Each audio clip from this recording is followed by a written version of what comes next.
Hi, everybody. Today we have Brad with us. Brad has a very difficult time talking to his parents about the trauma he experienced as a child. Growing up, opening up about his internal struggles, especially to his Costa Rican mom, never got him the support he expected. And now, as an adult, similar fears about asking for help continue to haunt him. Let's get into it. My name is Brad. I am 22 years old. I currently live in upstate New York, and I am from Costa Rica. My pronouns are he, him, and I called my parents Mommy and Dad growing up. I used to live with my mom in Costa Rica. My mom met my stepdad, who I call Dad, and he moved us to Connecticut when I was around the age of 5. I knew that I was different, especially with my sexuality, and it's something that I knew. And later on, I came out to my parents. I wasn't afraid to come out to them. I knew that they would be supportive and loving, but there was still that aspect of not being able to open up to them completely. I never knew where to go to, just because I knew that even though they were supportive with my sexuality, when I talked to them about my mental illness, they never were very supportive. They kind of just, shook it off. I think around the age of 12, I started to self-harm, and I hid it very well. I was at that age where I was starting to process things that happened to me when I was younger, that I was sexually abused when I was a child by someone that was relatively close to our family. And it's something I've never been able to talk to my parents about to this day. In college, my early college years, I still was processing what I've gone through and the trauma I've been through when I was a child, that I started to self-medicate, definitely with alcohol and other substances. And I never sought out for help. I struggled with that for a while, and I feel like I am still struggling with that. And at this point, I just don't know how to ask for help still. My parents, trying to talk to them about how I felt and about self-harm was very difficult. When I was younger, I used to have these manic episodes, very high highs and very low lows. They just thought I was a brat. Obviously, I was a little bit of a brat, but with that, it's deeper than that. They kind of made fun of me growing up. My mom, she just wasn't very mature about it. At the dinner table, she would look at me and pretend to cut herself. It was taunting. She never really understood the pain that I was going through. I never felt comfortable talking to them about anything deep. I didn't want them to have a negative image of me. And now, as an adult, I feel like I still can't seek that help from them just because I don't want to be judged.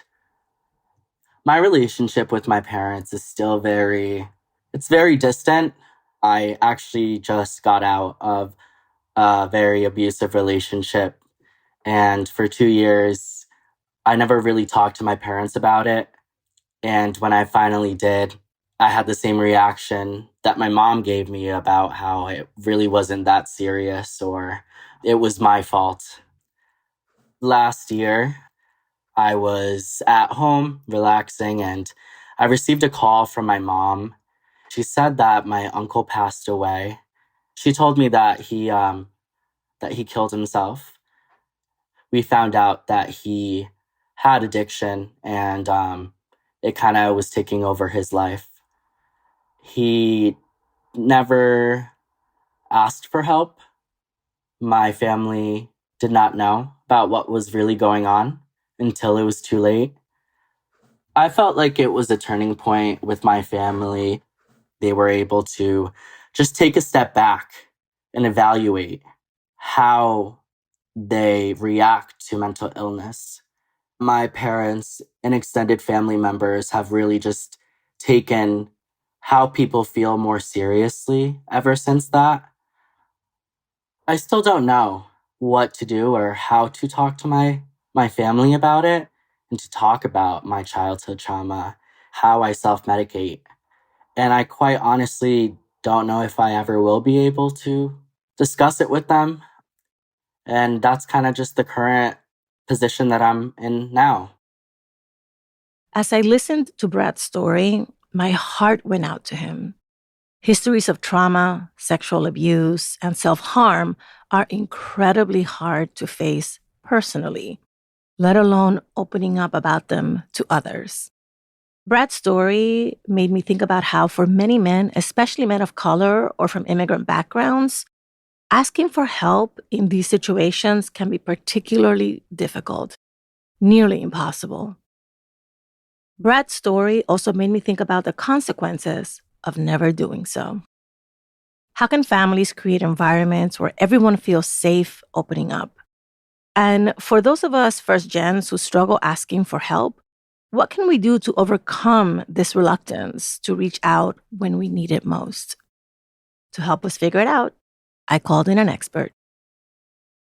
My name is Luis Resendez. I'm a licensed marriage and family therapist. I'm founder of Vida Emotional Wellness. We're a psychotherapy practice based in Riverside, California. We specialize in men's mental health issues, and I'm proud to say that we are one of the only, we may be the only group practice that emphasizes men's mental wellness. I've been a practicing clinician therapist for 14 years. I am also an adjunct professor. I teach part-time at Pacific Oaks College in Pasadena. And I recently published my first book this past February entitled, What About Dad? Understanding and Addressing Postpartum Depression in Men. It's so good to have you back on the show. I think that you're the perfect person for this particular episode. So let's get going. When you listen to Brad's story, what stood out to you? I think the fact that he doesn't feel as supported as he wishes he could be with his mental health struggles by those closest to him. I just heard a message of help, but the message just isn't being received the way he would need it to be received. And I know this kind of transcends Latino Latinx cultures as to where historically families, Latino Latinx families didn't really discuss these things. And to this very day, that's still an ongoing issue. It's like airing out our dirty laundry, but it's also conveying a sense of weakness in that, with a lot of Latino males and that just getting this image. I mean, hearing this message that you need to be strong again and again, that being passed through mostly male family members. So when that time comes, it's just like, well, I'm not going to communicate my feelings because again, I'm being the opposite of what I'm told I need to be. I'm being weak. But, with the shifting narratives and the changing landscape, we as mental health providers, we are actually helping write a narrative in that, no, coming forward and being vulnerable, that's actually a strength. Mm. So in Brad's case, there is an event that complicates this, which is that he was sexually abused by someone who was close to the family. And that is a life-changing event. So how does someone like Brad or, people who know someone like Brad, how do we support them? How do we help them to get the help from us and from other people that they need? I think it starts with what's known as psychoeducation. When he thinks of this experience, the feelings, emotions, and the responses, behaviors, and things like that, those are all normal things in not so many words. Those are normal human responses. So even if it's having nightmares about an event, kind of normalizing, for lack of better words, in that just when we go through these really profound negative events in our lives, whether it's abuse or being in a car crash or, fleeing war or whatever it is that we respond these ways. But again, that's us being people and, really reemphasizing the importance again that when we come forward and disclose these things, it's going to benefit us and possibly benefit those around us and that they see a better version of ourselves and maybe even be a source of inspiration as well. Mm. So what can a family do to create an environment that would feel comfortable and safe if something like this were to happen to one of the members of the family, and they would know from the environment and the actions and behaviors and words that they would be safe to talk about it? What can we do? Listen, listen, listen, listen, listen. When things are being told to us, it's kind of somewhat in our nature that we already feel like we have to interject our thoughts, our opinions, our feelings, and so forth. And that can be a little off-putting to the person who's communicating these things to us. But if we can put that to the side and simultaneously remember that, it's not about us. Yeah, of course, we're going to have our emotions attached to it or whatnot, but let's put off this whole need to, again, give our consejos or whatever it is as feedback, because also what that does too, it conveys a respect and love. As you're sharing this difficulty with me, as you're sharing your pain with me, I am willing and ready to listen, and I will continue to do so as long as you need me to. I feel like for many of us, there would be an impetus to want to do something, right? So there's the listening part, which is obviously vital. But then a lot of us want to move into action. What do we do? How do we fix this? Who needs to get involved? Is that an appropriate response? What is the next step? Yeah, I think it starts with just encouraging them to pretty much take the lead on that as well, promoting their own autonomy. And that, you send a message to them that you can do it. There's resources available. There's help out there. Conveying that belief in them, and that, again, reaching out for help, that's a strength right there. So I think with even our family circles, kind of doing whatever we need to do to destigmatize these things and normalizing that when we're in pain, we reach out for help. When I talk to a lot of my clients, especially those who are having their first experiences with therapy and kind of have that uneasiness attached to it, I explain to them simply that think of this as when you have a toothache, right? You're not just going to suck it up, especially if the pain is really overwhelming. You go, see your dentist. But it's the same thing. When we dealt with trauma, depression, and anxiety, we seek out professional help to deal with these things, but it's no different than a doctor visit. I remember he had mentioned in his story about self-medicating, but the more we can normalize seeking out professional help, we start steering people away from using maladaptive coping skills, alcohol, substances, feeding addictions, and things like that, to more healthy, positive outlets that are going to help lead to that profound positive change one way or another. Okay, I'm going to ask you a question that I think doesn't have an easy answer, which is, are Latinos and our Black and brown men predisposed to being really reticent about asking for and getting help? And what is the cause? What is the root cause of that hesitancy? With BIPOC men, survival plays a major role in things. Just with the racism, all of these things that, they've dealt with that go through the generations. And each day, I think for many BIPOC men, is a day of survival. Is that, okay, well, I made it to work today. I earned my pay. Now tomorrow, the same thing, but it comes at a cost. I think one of the barriers is there's no time to feel. There's no time for emotions and things like that. I got to keep going and going and going, even though the emotional toll is being taken. Increased depression, anxiety, isolation, trauma that may be exacerbated. And then unfortunately, again, with men in BIPOC communities often turning to alcohol abuse, substance abuse, and things like that to cope with these things, that even being somewhat more normalized too. And then you factor in things like machismo, which being told those things too, that, yeah, real man doesn't seek help. He just drinks his problems away. He smokes them away or whatnot. So you have also these contributing factors working against BIPOC men and seeking out the help that they need. So in Brad's family, they had an extreme and painful awakening when his uncle committed suicide. And that's unimaginable, right?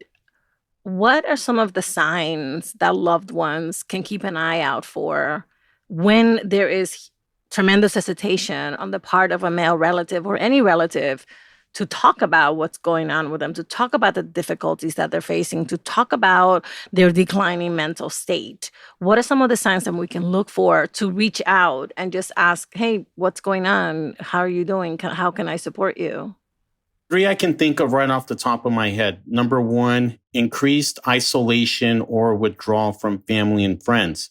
So even think about like family get-togethers, not seeing that uncle, that cousin as much as you used to. The second one is irritability.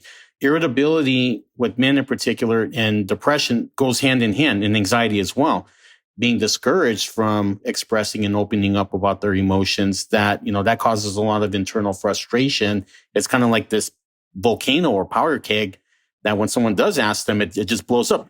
So there's that. And then, drinking more. There may be stories of that. Yeah, he's been smoking a lot of marijuana. He's been gambling a lot and all of these things that, they're pretty much turning to, again, those maladaptive coping skills. All right. Final question is, what resources do you recommend for folks who want to learn a little bit more about what the signs are for themselves and for family members, understanding what the options are for getting help and support? What are some of your go-to resources? Starting with the primary care doctor, I think, is a good first point, because with the primary care doctor, again, it's often a referral to a provider. And a lot of clinics will even have like brochures, pamphlets about what is depression, what is anxiety, how do you recognize the signs and symptoms. Even folks, looking at their local community clinics, outreach places where they, not only focus on providing social services, but also linkage to mental health services. Sometimes they have providers right there. But I think too, whatever information is out there, when it also offers glimmers of hope, when you start to work through your depression, anxiety, and trauma, this is how life changes. You are able to concentrate more at work. Your relationships with those around you, they improve. Your relationship with yourself improves. When you start giving people those little glimmers of hope, then, it really encourages them to become that catalyst for change in their lives and seeking out that support. Luis, you're a gem. Thank you so much for coming back on the show. Thank you very much for having me. All right, here's what Luis taught us today. Listen. When a loved one is opening up about a painful experience, avoid immediately giving advice or going into problem-solving mode. Instead, take a pause and continue to listen with intent. Doing so communicates love and respect and creates space for people to feel supported and heard. Flip the narrative. Normalize asking for help by pointing out how doing so is a strength to be proud of, not a weakness. Remind yourself and your loved ones that when we struggle mentally or emotionally, asking for help is logical, expected, and as normal as doing so when we're in physical pain. And remember, don't miss the signs. Increased isolation, irritability, and alcohol or substance use can all signal that someone is struggling. When you recognize the signs in a loved one but don't see them asking for support, reach out proactively. The 988 Suicide and Crisis Lifeline provides free and confidential emotional support to people in suicidal crisis or emotional distress. It's available 24 hours a day, 7 days a week. If you or someone you know is struggling or in crisis, help is available. Call or text 988 or chat at 988lifeline.org. That's 988lifeline.org.